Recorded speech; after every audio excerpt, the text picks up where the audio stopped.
CBS 2 News starts now.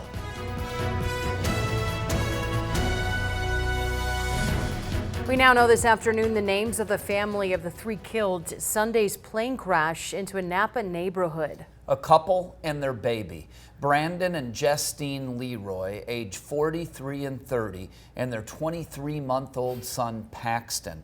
The Canyon County Coroner saying, quote, "Our thoughts and deepest sympathies are with the family and loved ones during this difficult time." 4 dead and another person fighting to stay alive. The shooter driving from Las Vegas to New York City.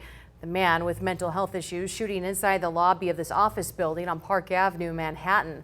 Among the dead, an NYPD officer who was an immigrant from Bangladesh, leaving behind 2 kids and another on the way. He was doing the job that we asked him to do. He put himself in harm's way. He made the ultimate sacrifice. Shot in cold blood, wearing a uniform that stood for the promise that he made to this city. He died as he lived, a hero. The shooter dying by suicide after taking the elevator up to the 33rd floor. Police finding another gun and ammunition in his car. New York City Mayor Eric Adams says the gunman was trying to target NFL offices. Investigators believe Shane Tamura took the wrong set of elevators. The mayor says a note was found on the 27-year-old's body referring to the NFL and claiming he suffered from CTE and was an ex-NFL player. But Tamura only played football in high school. Those items just don't pan out. He never played for the NFL. And so we're still unraveling this terrible shooting that took place in the city. CTE is a brain condition linked to repeated head impacts common in contact sports, but can only be diagnosed after death. The NFL commissioner says one NFL employee is in stable condition after being seriously injured in the attack. Family of one of the surviving roommates of 1122 King Road, where the quadruple murder happened in Moscow, well, they're collecting money to help Dylan Mortensen. They say a lot of people have been asking how to help her after hearing her emotional victim impact statement last week during the sentencing hearing of the killer of her 4 friends. The money being collected, you see now up to nearly $55,000, will help her put her life back together and face the future, paying for her to move and intensive long-term trauma therapy, plus extra security and privacy measures. Dylan says she suffers from panic attacks and lives in fear. If you want to help her out and to get caught up with what exactly happened in this quadruple murder, you can go to idahonews.com. Idaho Health and Welfare vocal about creating a kid-first culture. A big part of that, the importance of where a child is placed, thanks to a bill passed during 2025's legislative session. The process for kinship placement is now quicker than ever.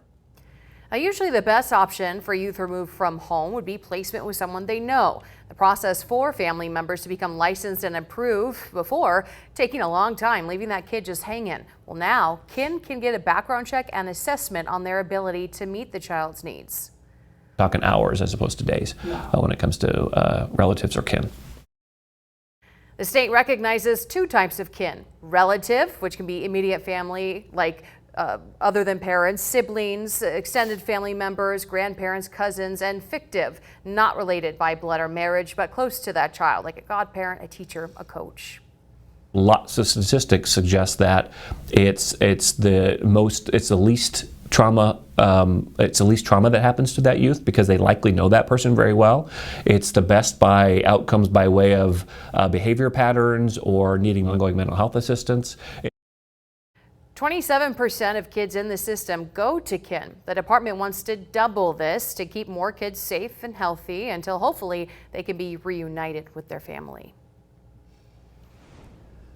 People in Boise are gearing up for a global reunion. Jaialdi, the largest Basque festival in the U.S., starts tonight after a 10-year hiatus. It'll transform our city into a vibrant crossroads of music, dance, and heritage. People from Spain, Argentina, Australia, thousands of Basque descendants and culture lovers flocking here to reconnect with family, tradition, and Idaho's deep Basque roots. Healy Reinhold shows you it's more than a celebration. This is a heartfelt homecoming. On Boise's Basque block, red, green, and white flags wave over Grove Street as a centuries-old culture bursts into life. Jaialdi 2025, the 8th since 1987, isn't just a celebration.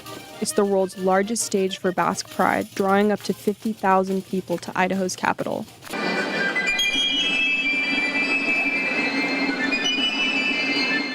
After a 10-year pause brought on by the pandemic, Jaialdi's return is sparking joy and reflection. I would say it's, somewhere around twice as much excitement, twice as much appetite for celebration. It feels like a restoration of kind of our normal thing. We're back in the groove post-pandemic, and we're so excited. Held every 5 years, this time stretched to 10, Jaialdi brings together generations and continents. Organizers call it a homecoming. For thousands, it feels like a pilgrimage. Oftentimes when they come over, it's kind of to experience their own culture in a new, reinterpreted American way and a Western way. Like it has kind of a little cowboy spin on it. Jaialdi honors the past with ancient sports, dancing, and traditions. But 2025 also celebrates where Basque culture is going, with younger performers and modern music. So there's engagement for all ages. There's Jestene classes, and we're just trying to bring more and more people into the fold, because when our Basque elders pass away, we have to continue to create the culture and perpetuate the culture. The celebration stretches across the city. Free street parties fill the Basque block with music, croquetas, and calimochos. Ticketed events like Sports Night and Festara will fill Idaho Central Arena. And at Expo Idaho, sheep wagons and handmade crafts give visitors a feel for Basque life.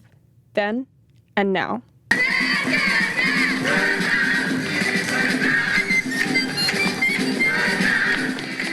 Behind it all, volunteers, hundreds of them, powered by Ausuan, a Basque word for community work.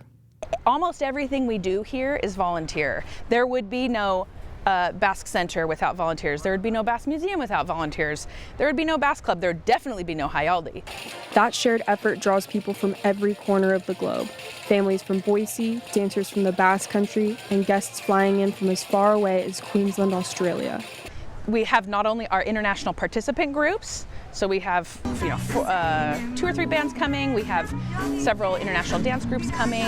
They're over here. They're being invited to perform and share their culture, but they're also getting to experience, many of them for the first time, their first time to the United States.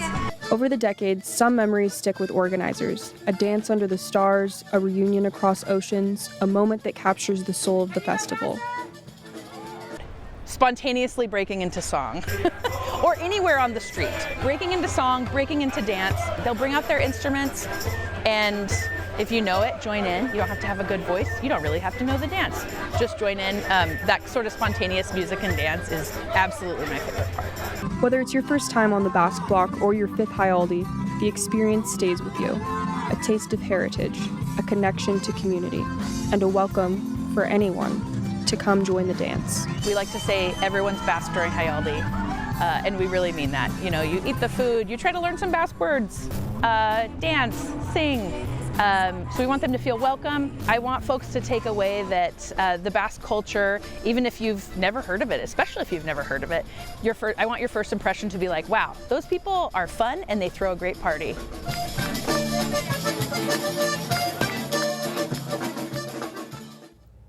Healy Reinhold reporting. You can grab your tickets for the big events at Jaialdi.com, but the street parties on the Basque block are free and family friendly. I don't know the songs, but I'm definitely going to participate. It's going to be great. Jaialdi isn't just a festival, it's a homecoming. And for one Boise family, it's also a chance to honor a legend. Their brother, a sheep herder turned strongman you may recognize from a mural downtown.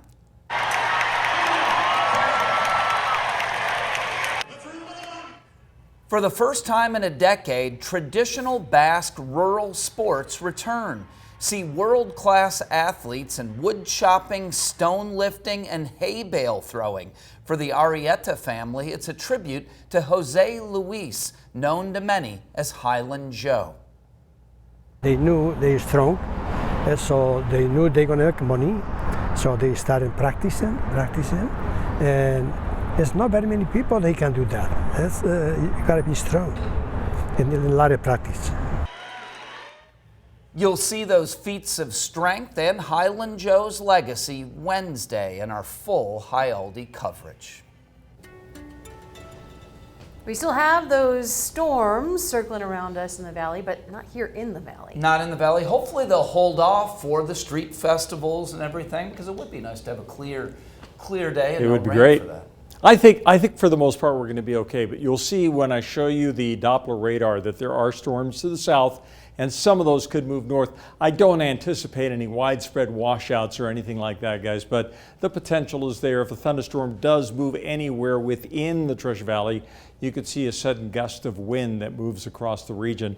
But here's the live shot right now, and that's overlooking the Boise foothills right there. And if you can see, there's a little thunderstorm activity in the mountainous areas to the north. And let's take a look at the Doppler radar and see where the thunderstorms are located down here to the south. And there they are. I mean, they're way to the south, down that's a good 150 miles south of the Treasure Valley, but it just goes to show that the atmosphere is wanting to get a little more active. And we also have thunderstorms to the north and to the east of Idaho City around Stanley, and some of that action looks like it's trying to drift up towards Cascade. It's on the hot side, that's for sure. Temperature reading right now is at 95 degrees, 97 degrees in Mountain Home, and 96 degrees currently in Caldwell. So there's that little surge of monsoon moisture, again, pretty much invisible during the day. Then all of a sudden it's the heating of the day that triggers that thunderstorm activity. But there appears to be right now a dry wedge in the valley, hoping it's going to stay that way. Tough to pinpoint where a thunderstorm is going to flare up. Lows tonight, 65 degrees, blazing sunshine for much of the day tomorrow. But I've got to put in the potential for some spotty thunderstorms in the afternoon again, with a high temperature getting up to 98. We'll see a better chance on Thursday, and we'll show you why coming up in just a few minutes.